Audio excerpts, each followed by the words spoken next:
এমন সময় হঠাৎই ঝিলের জল ঘূর্ণিঝড়ের মতো ঘুরপাক খেতে থাকে। হঠাৎই জলের ঘুরপাক থেমে যায়।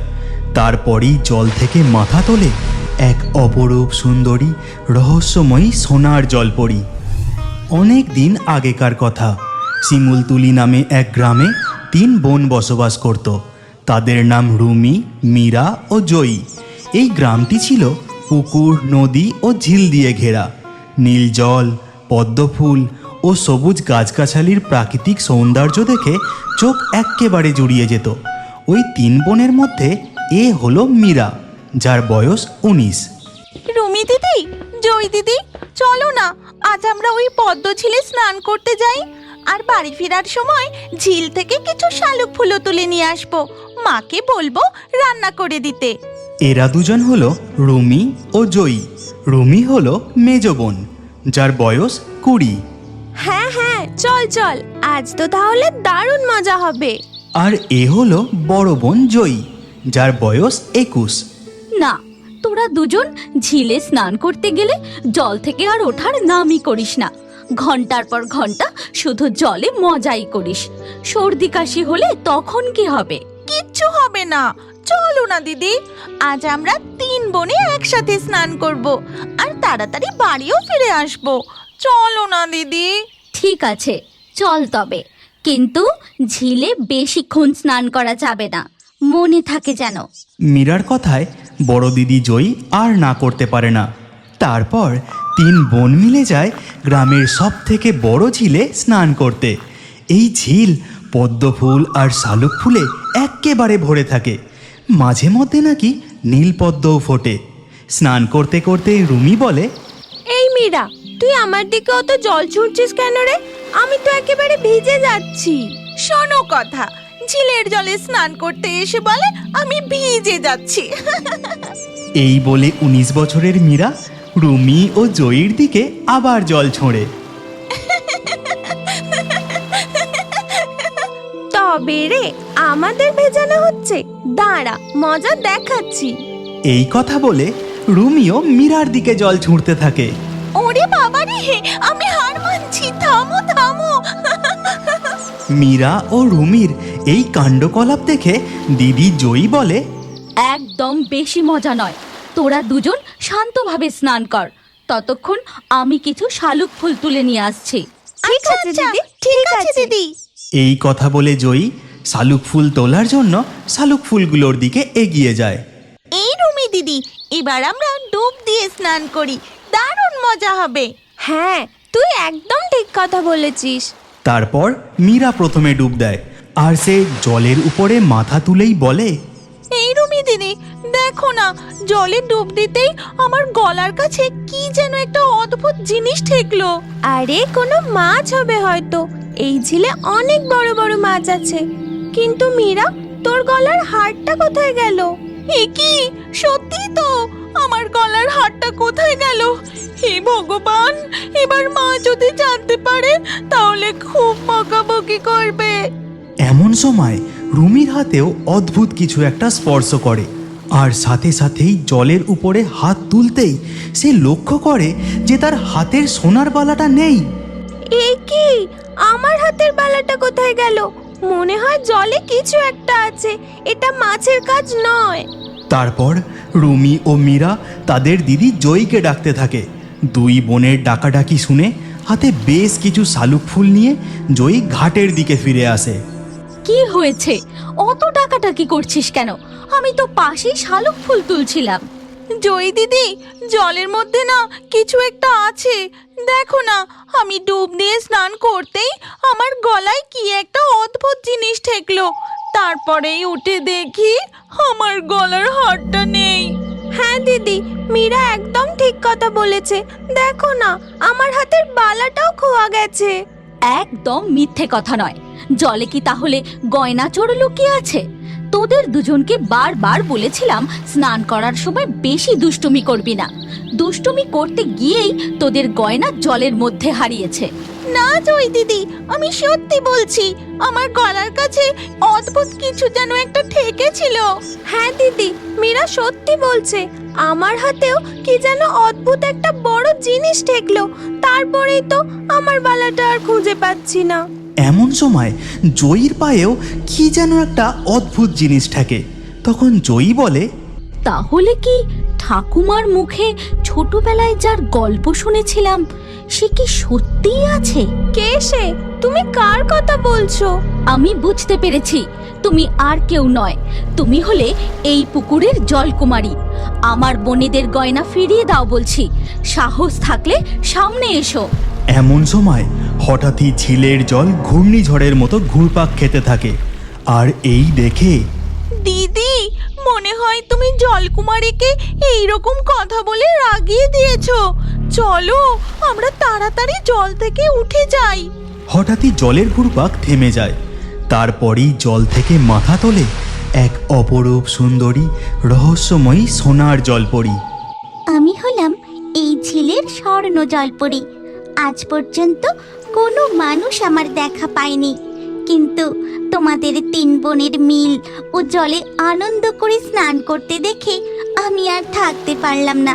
ভাবলাম আমিও তোমাদের সাথে একটু ছলনা করি, মজা করি।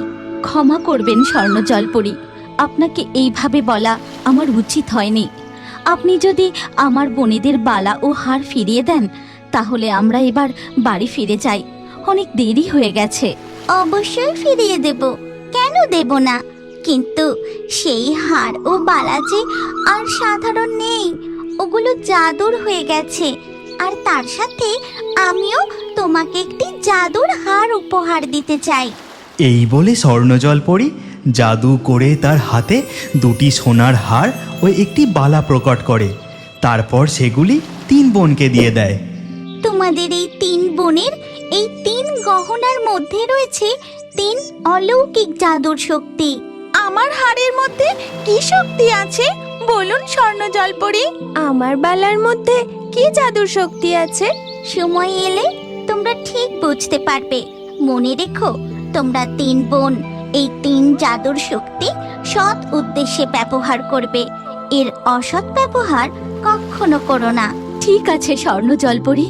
আর একটি কথা মনে রেখো, আমি যে এই পদ্ম ঝিলে থাকি কখনো কাউকে বলো না। ঠিক আছে স্বর্ণ জলপরী। এরপর 3 বোন মীরা, রুমি ও জয়ী জল থেকে উঠে জঙ্গলের পথ ধরে তাদের বাড়ির দিকে যেতে থাকে। এই গল্পের দ্বিতীয় পর্ব দেখতে চাইলে এক্ষুনি আমাদের পরীর গল্প কার্টুন চ্যানেলটি সাবস্ক্রাইব করে কমেন্টে নেক্সট পার্ট অবশ্যই লিখুন। তাহলে দেখা হচ্ছে পরবর্তী গল্পে। অনেক দিন আগেকার কথা, যোগীপুর নামক এক গ্রামে এক গরিব পরিবার বসবাস করত। সেখানে ধীরেন নামে এক চাষি তার স্ত্রী ও 2 কন্যা শ্যামলী আর নির্মলাকে নিয়ে খুব কষ্টে শিষ্টে দিন কাটাতো। কই গো গিন্নি, সূর্য যে মাথার ওপর উঠতে চললো, তোমার হলো?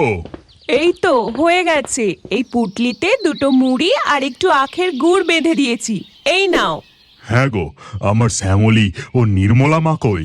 তাদের তো দেখছি না। শ্যামলী? ও তো পুকুর ঘাটে বাসন মাজতে গেছে। এ হলো শ্যামলী। শ্যামলীকে দেখতে যেমন সুন্দরী তেমনই সে সমস্ত কাজ খুব সুন্দর করে গুছিয়ে করতে পারে।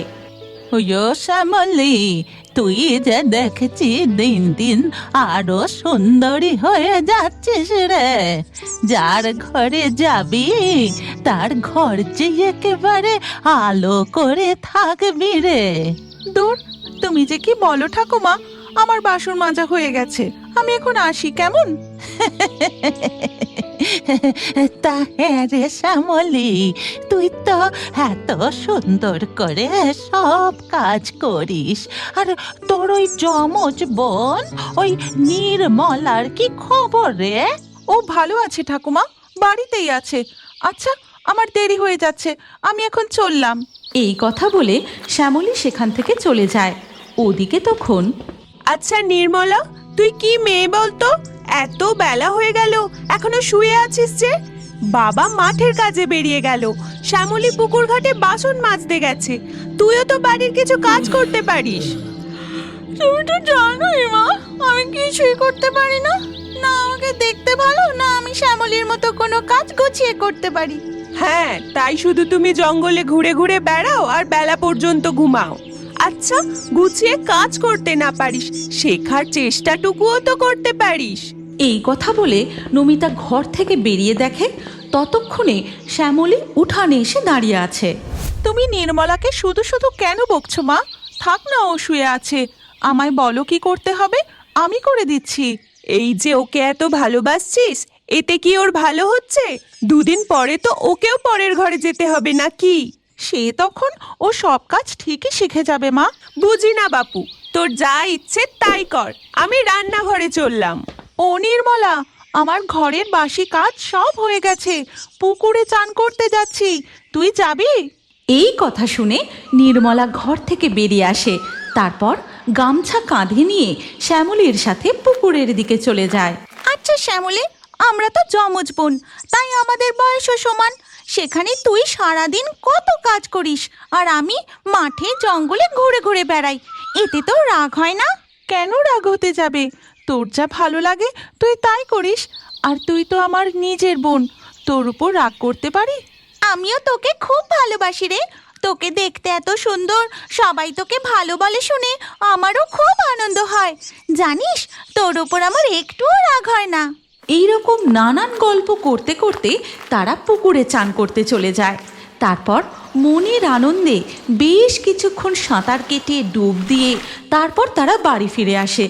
তখনই ধীরেন বাড়ি ঢুকে বলে, ও নির্মলা, খুব জল তেষ্টা পেয়েছে, এক ঘটি জল দে তো মা। তুমি এই খাটিয়াতে বসো বাবা, আমি এক্ষুনি জল এনে দিচ্ছি। এই কথা বলে নির্মলা দৌড়ে ঘরের ভেতর চলে যায় আর শ্যামলী জামা কাপড়গুলো শুকোতে দেওয়ার জন্য চলে যায়। তারপর নির্মলা এক ঘটি জল নিয়ে দাওয়া থেকে উঠোনে নামতেই হাত থেকে জলের ঘটিটা পড়ে যায়। তেষ্টায় গলা শুকিয়ে যাচ্ছে, একটু জল চেয়েছিলাম, সেটুকুও তুই ঠিক করে আনতে পারলি না, ফেলে দিলি। কোন ভরসায় আমি তোকে বিয়ে দিয়ে পরের ঘরে পাঠাই বলতো? এমনিতেই তো তোকে কেউ পছন্দ করছে না। বাবার মুখ থেকে এই সমস্ত কথা শুনে নির্মলা বাড়ি থেকে বেরিয়ে জঙ্গলের দিকে চলে যায়। তারপর জঙ্গলে পৌঁছে একটা গাছের তলায় সে মন খারাপ করে বসে থাকে। আর তাকে দেখতে পেয়ে, কি গো মেয়ে, কি হয়েছে তোমার? এমন মন খারাপ করে বসে আছো? আজ গাছেদের সঙ্গে কথা বলছো না, পাখিদের সঙ্গে খেলা করছো না, প্রজাপতিকে দেখে হাসছো না, কি হলো? কে তুমি?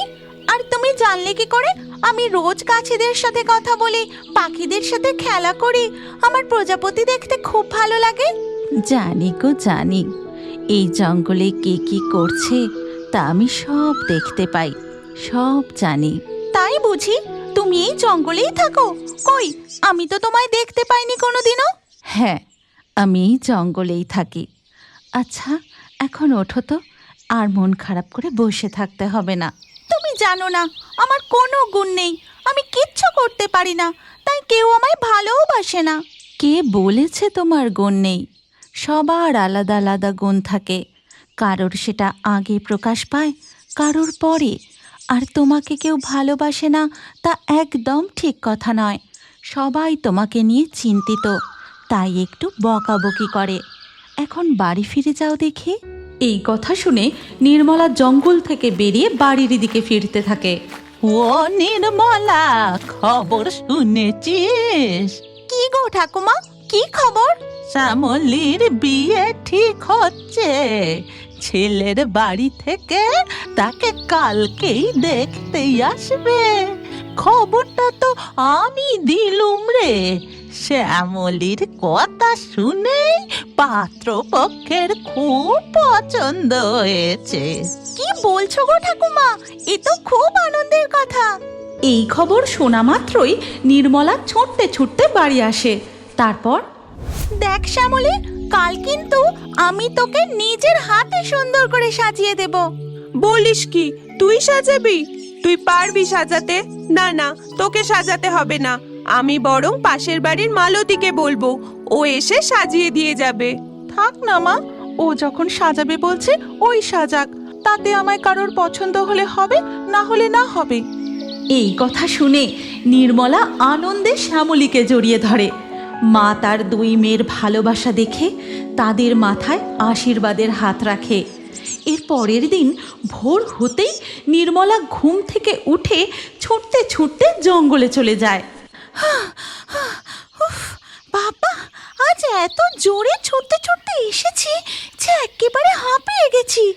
তারপর নির্মলা যে গাছের সঙ্গে রোজ কথা বলে, যে গাছকে সে নিজের বন্ধুর মতন করে সমস্ত কথা খুলে বলে, সেই গাছের তলায় দাঁড়িয়ে, জানো বন্ধু, আজ আমার খুব আনন্দ হচ্ছে।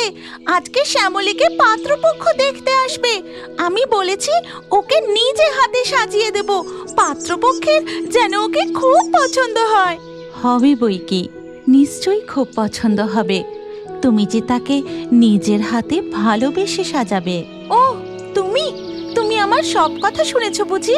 শুনেছি বই কি, তাই তো তোমার জন্য এই চিরুনিটা নিয়ে এলাম। এই চিরুনি দিয়েই তুমি আজ শ্যামলীকে সাজাবে। এটা তো একটা কাঠের তৈরি চিরুনি, কি সুন্দর দেখতে এটা। এবার বাড়ি ফিরে যাও, আর দেরি করো না। আর কেউ যদি জিজ্ঞাসা করে এই চিরুনি তুমি কোথায় পেয়েছো, শুধু বলবে জঙ্গল থেকে। আমি দিয়েছি, তা কাউকে জানিও না। এই কথা বলে বউটি সেখান থেকে চলে যায়, আর নির্মলাও বাড়ি ফিরে আসে। তারপর সে শ্যামলীকে খুব সুন্দর করে সাজায়। তাড়াতাড়ি চল, পাত্রপক্ষ এসে গেছে, চল চল।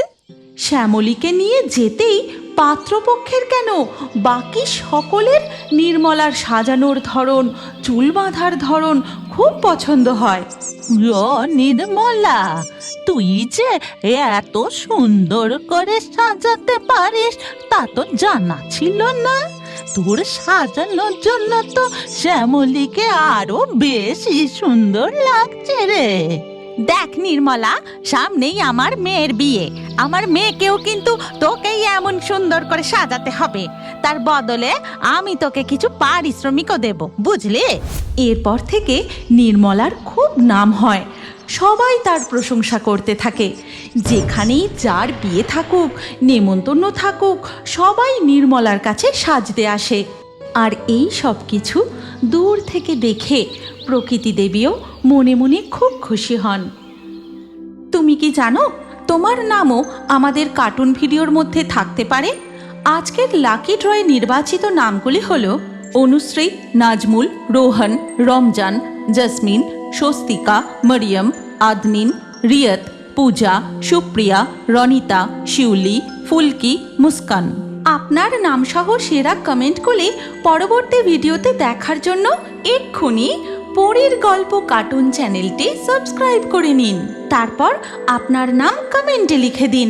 আর স্ক্রিনের উপরে আসা এই পরবর্তী ভিডিওতেও ক্লিক করে ওই ভিডিওতেও আপনার নাম লিখে দিন।